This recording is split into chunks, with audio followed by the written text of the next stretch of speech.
bin ich nach dem Wegzug von Deutschland in die Schweiz noch 5 Jahre lang in Deutschland steuerpflichtig? Mit dieser faszinierenden Frage wollen wir uns einmal in diesem Video näher auseinandersetzen.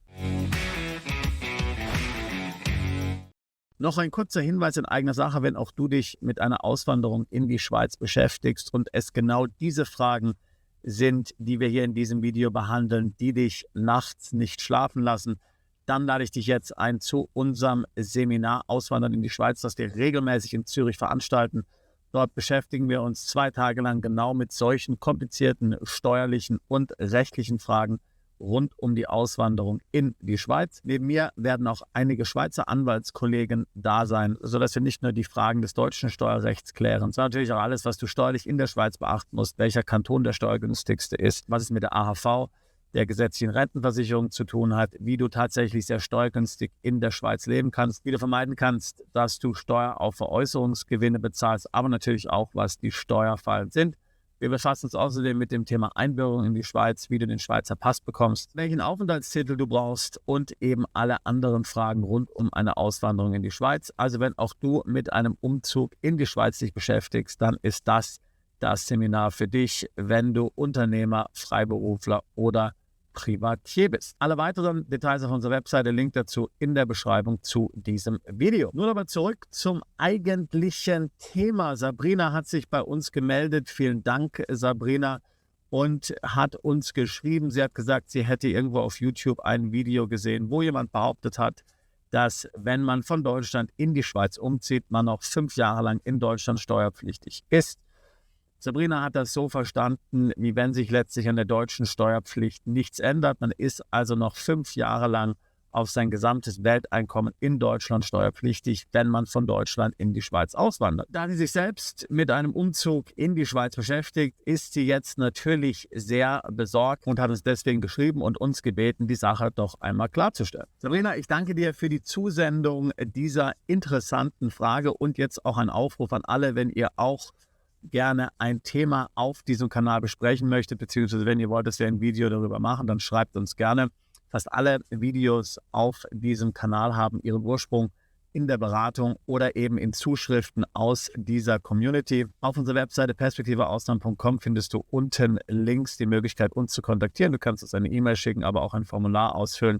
Da gibt es ein Formular, das heißt Gast oder Thema vorschlagen. Wir schauen uns gerne alle Zuschriften an. Natürlich können wir nicht zu jedem Thema ein Video machen, aber wenn es so ein interessantes Thema ist wie das, was Sabrina hier vorschlägt, dann machen wir das natürlich gerne. Wie verhält es sich jetzt aber mit der Frage, die Sabrina gefragt hat? Ist man noch 5 Jahre lang in Deutschland steuerpflichtig und zwar auf sein weltweites Einkommen, wenn man von Deutschland in die Schweiz umzieht? Also grundsätzlich kann man diese Frage ganz klar mit Nein beantworten. Man ist nicht in Deutschland auf sein Welteinkommen steuerpflichtig, wenn man von Deutschland in die Schweiz umzieht. Aber jetzt gibt es ein ganz, ganz großes Aber. Denn wie so oft bei solchen Videos, wie die Sabrina gesehen hat, ist da schon etwas Wahres dran. Das heißt, da gibt es einen wahren Kern. Und das ist die sogenannte überdachende Besteuerung. Wir haben ja dazu schon einige Videos gemacht. Die überdachende Besteuerung ist eine Sonderklausel im deutsch-schweizerischen Doppelbesteuerungsabkommen. Diese gibt es nur in diesem Doppelbesteuerungsabkommen. Die Schweiz, sie ist eben ein rotes Tuch für den deutschen Staat und daher kein Wunder, dass er den Wegzug hier besonders unattraktiv machen will. Dazu möchte ich dir jetzt mal das Doppelbesteuerungsabkommen anzeigen. Das ist übrigens eine konsolidierte Version, also nicht die amtliche Version, sondern das Bundesfinanzministerium gibt eben bei Doppelbesteuerungsabkommen wie bei dem mit der Schweiz, wo es viele Änderungen gegeben hat im Laufe der Zeit, eine konsolidierte Fassung heraus. Die sieht jetzt aus gleich wie ein billiges Word-Dokument, also nicht, dass du dich da wunderst vom Layout her. Ich packe einen Link dazu in die Beschreibung dieses Videos und natürlich kannst du dir auch die anderen Abkommen anschauen, die zum Thema Schweiz von der Website des Bundesfinanzministeriums herunterzuladen sind. So, hier haben wir sie, die konsolidierte Form und jetzt gehen wir zu Artikel 4, ansässige Person. So, und hier finden wir dann unter 4 eine sehr interessante Klausel. Bei einer nicht in der Schweiz ansässigen natürlichen Person, die nicht in die schweizerische Staatsangehörigkeit besitzt und die in der Bundesrepublik Deutschland insgesamt mindestens 5 Jahre unbeschränkt steuerpflichtig war, kann die Bundesrepublik Deutschland in dem Jahr, in dem die unbeschränkte Steuerpflicht zuletzt geendet hat, und in den folgenden 5 Jahren die aus der Bundesrepublik Deutschland stammenden Einkünfte und die in der Bundesrepublik Deutschland belegenen Vermögenswerte ungeachtet anderer Bestimmung des Abkommens besteuert. Das betrifft also nicht nur Deutsche, sondern auch zum Beispiel Österreicher, die in Deutschland mindestens 5 Jahre unbeschränkt steuerpflichtig waren und dann in die Schweiz umziehen. Es betrifft aber nicht Schweizer Staatsbürger. Aber du siehst hier ganz klar, hier gibt es eine Einschränkung, dass nämlich nur deutsche Einkünfte und nur deutsches Vermögen besteuert werden kann. Es bezieht sich also nicht auf das weltweite Einkommen. Und übrigens ein ganz wichtiger Punkt, hier ist auch ganz klar formuliert, dass es nur deutsches Vermögen ist und deutsche Einkünfte. Es wird nicht der Begriff verwendet, nicht ausländische. Das heißt, Krypto ist zum Beispiel anders als bei der erweiterten beschränkten Steuerpflicht hier nicht erfasst. Wir zitieren weiter, die nach diesem Abkommen zulässige Besteuerung dieser Einkünfte oder Vermögenswerte in der Schweiz bleibt unberührt. Das heißt, die Schweiz darf dieses Vermögen und diese Einkünfte dennoch besteuern. Kommt es also nun zur Doppelbesteuerung? Die Bundesrepublik Deutschland rechnet jedoch in entsprechender Anwendung der Vorschriften des deutschen Rechts über die Anrechnung ausländischer Steuern die in Übereinstimmung mit diesem Abkommen von diesen Einkünften oder Vermögenswerten erhobenen Schweizer Steuern auf den Teil der deutschen Steuer an. Also das heißt, ganz praktisch funktioniert das so mit der überdachenden Besteuerung. Du versteuerst dieses Einkommen zunächst in der Schweiz und dann gibt es in Deutschland eine Nachbesteuerung. Das heißt, gibt es eine Differenz zu der in Deutschland fälligen Steuer, muss diese zusätzlich bezahlt werden im Jahr deines Wegzuges und den 5 Jahren nach deinem Wegzug. Die Bestimmungen dieses Absatzes gelten nicht, wenn die natürliche Person in der Schweiz ansässig geworden ist, um hier eine echte unselbstständige Arbeit für einen Arbeitgeber auszuüben, an dem sie über das Arbeitsverhältnis hinaus weder unmittelbar noch mittelbar durch Beteiligung oder in anderer Weise wirtschaftlich wesentlich interessiert ist. Auch interessant, also diese überdachende Besteuerung gilt nicht, wenn du in die Schweiz umziehst, um dort einen Anstellungsvertrag wahrzunehmen, und zwar in einem Unternehmen, an dem du nicht beteiligt bist. Die gilt auch nicht, wenn du in die Schweiz umziehst, weil du einen Schweizer Staatsbürger heiratest. Also, soweit die sogenannte überdachende Besteuerung. Das heißt, wir stellen ganz klar fest, das weltweite Einkommen, das weltweite Vermögen wird nicht von Deutschland besteuert, wohl aber deutsche Einkünfte und deutsches Vermögen. Was heißt das nun konkret?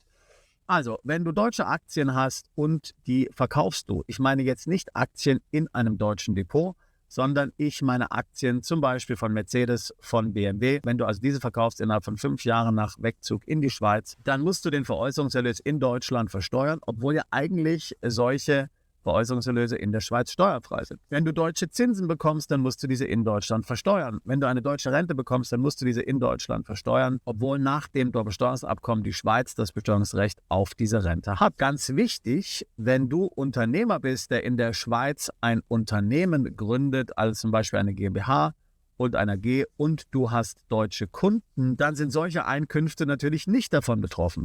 Weil diese Einkünfte gelten nicht als deutsche Einkünfte, sondern sie werden der Schweizer Betriebsstätte zugerechnet. Das gleiche gilt auch, wenn du in der Schweiz einfach ein Einzelunternehmen gründest. Vorsicht aber als Freiberufler. Freiberufliche Einkünfte, die du aus der Beziehung mit deutschen Kunden hast, fallen möglicherweise unter die deutsche Steuer. Da musst du dich von deinem Steuerberater bzw. Steueranwalt beraten lassen. Das hängt ein bisschen vom Detail ab. Wie ich schon gesagt habe, Krypto ist davon nicht betroffen, anders als bei der erweitert beschränkten Steuerpflicht, wo ja von nicht außerirdischen Einkünften die Rede ist. Hier im Doppelbesteuerungseinkommen ist ja ganz klar von deutschen Einkünften und deutschem Vermögen die Rede. Das heißt also konkret, Sabrina, wenn du in die Schweiz umziehst, dann wirst du, was deutsches Vermögen, was deutsche Einkünfte anbelangt, weiterhin noch 5 Jahre in Deutschland steuerpflichtig sein. Das kannst du vermeiden, indem du zum Beispiel keine deutschen Aktien besitzt, keine deutschen Zinsen bekommst. Bei der Rente lässt es sich normalerweise eben nicht vermeiden natürlich, aber bei vielen Vermögenswerten kannst du es natürlich selbst steuern. Implizit bedeutet natürlich diese Klausel, dieser Absatz 4 im Doppelbesteuerungsabkommen natürlich auch, dass du noch für 5 Jahre eine Steuererklärung in Deutschland einreichen musst und dort deine Einkünfte, soweit sie diesen Artikel betreffen, erklären musst. Wenn du aber keine Einkünfte hast, dann kannst du dich von der Pflicht, eine Steuererklärung in Deutschland einzureichen, normalerweise befreien lassen. Und jetzt muss man auch noch sagen, dass diese überdachende Besteuerung möglicherweise auch Vorteile für dich haben kann. Denn dadurch, dass Deutschland ja explizit nicht das Besteuerungsrecht an deutschem Vermögen verliert, ist in der Regel beim Wegzug in die Schweiz keine Wegzugsteuer fällig, zumindest nicht in den ersten 5 Jahren. Und dann kannst du ja auch noch bis zu 12 Jahre die Wegzugsteuer stunden lassen. Das heißt, realistischerweise, wenn du in die Schweiz umziehst, ist 17 Jahre lang keine Wegzugsteuer fällig, weil der deutsche Staat in den ersten 5 Jahren das Besteuerungsrecht behält, zumindest wenn es sich um eine deutsche GmbH handelt. Die Wegzugsteuer wird ja auch fällig bei internationalen Kapitalgesellschaften. Das heißt, wenn du jetzt eine Gesellschaft in Luxemburg besitzt und du ziehst in die Schweiz um, dann würdest du letztlich die Wegzugsteuer wahrscheinlich bezahlen müssen, beziehungsweise hast dann insgesamt nur 12 Jahre die Möglichkeit, dir diese Stunden zu lassen. Bei deutschen Gesellschaften ist es in der Regel für 17 Jahre lang möglich und dann verkaufst du ja ohnehin das Unternehmen, zahlst dann vielleicht Steuern in Deutschland, musst aber dann die Wegzugsteuer nicht bezahlen. Das ist ja meistens ein Liquiditätsproblem. Also das Ganze kann auch positive Konsequenzen haben. Also du wirst wahrscheinlich nicht davon betroffen sein. Freiberufler und Unternehmer sind auf der sicheren Seite, wenn sie in der Schweiz eine Kapitalgesellschaft gründen, dann haben sie schweizerische Einkünfte und eben keine deutschen, weil es dann eine Schweizer Betriebsstätte gibt und es sich dann um gewerbliche Einkünfte handelt, wenn diese über eine Kapitalgesellschaft erbracht werden. Also Sabrina, in diesem Sinne hoffe ich, dass wir Klarheit schaffen konnten und nochmal eine Aufforderung an alle, wenn auch ihr ähnlich interessante Fragen habt, die wir einmal in einem solchen Video diskutieren sollen, dann lasst es uns einfach wissen über unsere Webseite perspektiveausland.com. Wie gesagt, unten links findest du alle weiteren Informationen. Also, summa summarum, wenn auch du einen Wegzug in die Schweiz planst, dann lade ich dich ein, zu unserem Seminar Auswandern in die Schweiz nach Zürich zu kommen. Ansonsten natürlich gerne auch ein Beratungsgespräch buchen. Link dazu in der Beschreibung zu diesem Video. Ich habe Deutschland vor 25 Jahren verlassen, bin dann auch in die Schweiz umgezogen und von der Schweiz nach einigen Jahren dann noch in andere Länder weitergezogen. Die Schweiz hier ist, wie gesagt, ein sehr attraktives Land und nicht ohne Grund das beliebteste Auswanderungsland der Deutschen. Wir helfen seit 20 Jahren Mandanten dabei, die EU zu verlassen, Deutschland zu verlassen, sich im Ausland steueroptimiert aufzustellen, ihr Vermögen zu schützen, zweite Staatsbürgerschaften und Aufenthaltstitel zu erwerben. Und wenn das etwas ist, was auch dich bewegt, dann würde ich mich freuen, auch dich alsbald zu unserer Mandantschaft zählen zu können. Bist du Unternehmer, Freiberufler oder Investor? Zieht es dich schon lange ins Ausland? Mach heute den ersten konkreten Schritt in eine Zukunft mit mehr Geld und mehr Freiheit. Buche ein Beratungsgespräch mit Sebastian und seinen Kollegen.